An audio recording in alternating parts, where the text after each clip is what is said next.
तज्जयति परम ज्योति समम समस्तैरनंत पर्यायै दर्पण तले विशकिला प्रतिफलति पदार्थ मालिका यत्र। आचार्य श्री अमृतचंद्र स्वामी जी महाराज आगे श्री पुरुषार्थ सिद्धि उपाय ग्रंथ में रत्नत्रय से कर्म बंध नहीं होता है, ये बात विस्तार से समझा रहे हैं। इस बात को हम श्लोक नंबर 211 और 212 में आज समझेंगे। 211 नंबर दोहराएं। असमग्रम भावयतो रत्नत्रयमस्ति कर्म बंधोय सविपक्षकृतो वश्यम् मोक्षोपायो न बंधनोपायः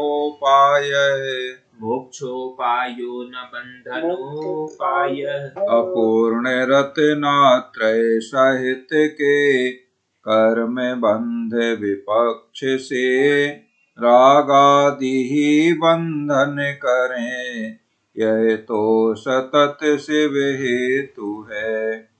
असमग्रम रत्नत्रयम माने अपूर्ण रत्नत्रय की भावयता माने भावना वाले के, जिनके अपूर्ण रत्नत्रय है माने रत्नत्रय की अभी पूर्णता नहीं हुई है, ऐसे भावना वाले जो हैं, श्रावक हैं या साधु हैं, उनके या कर्म बंधा अस्ति जो कर्म का बंध है, सा माने वह विपक्ष कृता वह विपक्ष कृत है, माने वह रत्नत्रय के द्वारा किया गया नहीं है, रत्नत्रय के विपक्ष के द्वारा किया गया है। जो कर्म बंध है, अच्छे से समझना बात के लिए, यहाँ क्या बता रहे हैं कि रत्नत्रय से कर्म का बंध नहीं होता है, यानी रत्नत्रय तो मोक्ष का कारण है, रत्नत्रय से मोक्ष की प्राप्ति होती है। सम्यक दर्शन ज्ञान चारित्राणि मोक्ष मार्ग है। ये सम्यक दर्शन, सम्यक ज्ञान, सम्यक चारित्र रूप जो रत्नत्रय है, यह मोक्ष का मार्ग है और ये मोक्ष की प्राप्ति कराता है। तो उस रत्नत्रय से कर्म का बंध नहीं होता है, ये बात यहाँ बता रहे हैं। तो कोई ने ये कहा कि अभी रत्नत्रय की पूर्णता नहीं है, तो ऐसे अपूर्ण रत्नत्रय से कर्म का बंध होता है क्या? तो कह रहे नहीं, अपूर्ण रत्नत्रय से भी कर्म का बंध नहीं होता है। रत्नत्रय से कर्म का बंध हो ही नहीं सकता है, क्योंकि अगर रत्नत्रय से कर्म का बंध मानेंगे तो फिर मोक्ष किससे होता है? इसलिए पूर्ण रत्नत्रय से तो कर्म बंध होता ही नहीं है, अपूर्ण असमग्र रत्नत्रय से भी कर्म का बंध नहीं होता है। फिर कर्म का बंध जो होता है वो किससे होता है? तो उसके लिए बता दिया कि वह विपक्ष कृता माने विपक्ष कृत है। विपक्ष कृत से आशय यहाँ पर है, रत्नत्रय के विपक्षी जो हैं वे राग द्वेष आदि या कषाय जो मोहिनी कर्म के भेद रूप हैं, राग द्वेष 12 है, कषाय द्वेष रूप होती हैं और 13 कषाय राग रूप होती है। 25 जो कषायों के भेद किए गए हैं, 4 अनंतानुबंधी, 4 अप्रत्याख्यानावर्णी, 4 प्रत्याख्यानावर्णी, 4 संजुलन और 9 कषाय, ऐसे 25 भेद में से 12 कषाय होती हैं द्वेष रूप और 13 कषाय होती हैं राग रूप।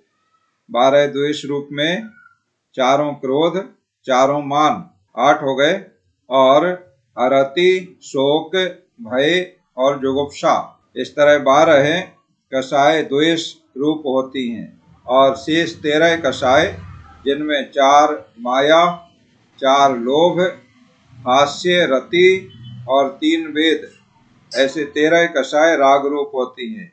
तो ये कषाय जितनी ये कषाय रहेंगी, तो ये कषाय हैं, ये इनको विरोधकृत कहा गया है। माने रत्नत्रय अपूर्ण है तो उसके साथ में कषाय हैं, इसलिए रत्नत्रय अपूर्ण है। और कषाय जब समाप्त हो जाती हैं तो फिर रत्नत्रय की पूर्णता हो जाती है। परमात्मा अवस्था में 13वें गुण स्थान में रत्नत्रय की पूर्णता हो जाती है, और उसके पहले अंतरात्मा अवस्था में 12वें गुण स्थान तक की जो अवस्था है चौथे गुण स्थान से, वो अंतरात्मा की अवस्था होती है, उसमें राग द्वेष का अंश कुछ कुछ अंश 10वें गुण स्थान तक बना रहता है। और उसके पहले मिथ्यात्व अवस्था होती है, वो बहिरात्मा अवस्था होती है, उसमें तो पूरी तरह से सभी कषाय और राग द्वेष रहता है। तो जितने अंशों में विपक्षकृत माने राग द्वेष कृत या कषाय कृत जो भी बंध होता है कर्मों का, वो राग द्वेष के कारण या कषाय के कारण होता है। रत्नत्रय के कारण से बंध बिल्कुल भी नहीं होता है। रत्नत्रय तो अवश्यम मोक्षोपाया न बंधनोपाया, अवश्य ही मोक्ष का उपाय है, बंध का उपाय नहीं है। ऐसा हमें दृढ़ श्रद्धान करना चाहिए। आगे इसी बात को और स्पष्ट किया जाएगा। अभी श्लोक दोहराते हैं।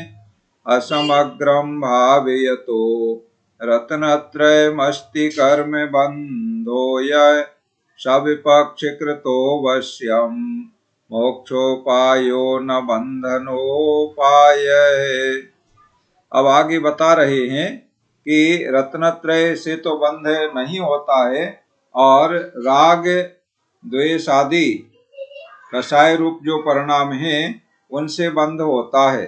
तो रत्नत्रय में सम्यक दर्शन, सम्यक ज्ञान और सम्यक चारित्र, इन तीनों के बारे में अलग अलग एक एक श्लोक में बताया गया है। श्लोक नंबर 212 में सम्यक दर्शन से बंध नहीं होता है, ये बात समझेंगे। श्लोक दोहराएंगे। ये नांसेन सुदृष्टिस्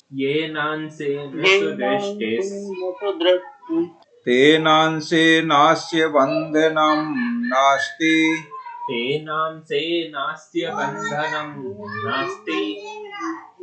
येनांसेन तु रागस्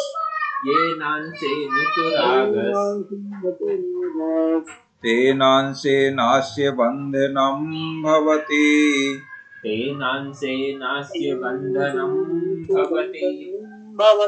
जिस अंश से सुदृष्टि बंधन नहीं है, उस अंश से, जिस अंश से है राग बंधन है सदा, उस अंश से।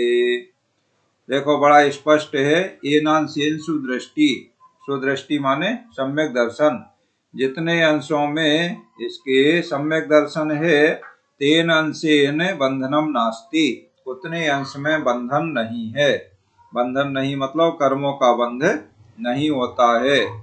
और तू येन अंशेन, परंतु जितने अंश में अस्य राग, इसके राग है, तेन अंशेन बंधनम भवति, उतने अंश में बंधन यानी कर्मों का बंध होता है।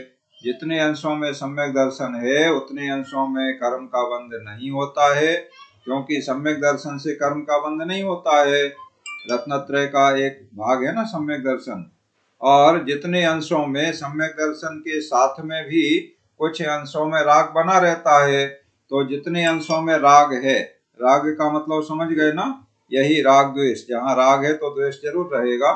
तो यही जो 12 और 13 25 वेदों में राग द्वेष 25 कषायों को विभाजित कर दिया है। तो सम्यक दृष्टि जो जीव हो गया, तो उस जीव के अनंतानुबंधी कषाय नहीं रहती है, यानी अनंतानुबंधी क्रोध, मान, माया और लोभ ये नहीं रहेंगे। तो अनंतानुबंधी क्रोध, अनंतानुबंधी मान, ये दो द्वेष में कम हो जाएंगे और शेष रहेंगे। और अनंतानुबंधी माया और अनंतानुबंधी लोभ, ये दो राग में कम हो जाएंगे। इस तरह से 12 में से 10 तरह का द्वेष रहेगा और 11 तरह का राग रहेगा। तो 4 जो कम हो गए, राग द्वेष या कषाय, तो उनके आश्रय से जो कर्मों का बंध होना था वो बंध नहीं हो रहा है। तो वो सम्यक दर्शन की महिमा है कि सम्यक दर्शन हो गया तो जितने अंश में सम्यक दर्शन है, इतने ही अंश में है अभी उसका सम्यक दर्शन, तो उतने अंश में उसको बंध नहीं हो रहा है। और शेष जो राग का अंश है, राग द्वेष का अंश है या कषाय का अंश है, उसके कारण से उसे बंध हो रहा है। इस तरह से आगे इसी तरह सम्यक ज्ञान और सम्यक चारित्र के बारे में भी बताया जाएगा, तो कल देखेंगे। अभी श्लोक दोहराते हैं। येनांसेन सुदृष्टेस् तेनांसेनास्य बन्धनं नास्ति येनांसेन तु रागस् तेनांसेनास्य बन्धनं भवति। इस तरह आज की पढ़ाई का कार्य यहाँ पूर्ण होता है। अब आप अपने प्रश्न जिज्ञासा आदि समाधान करें।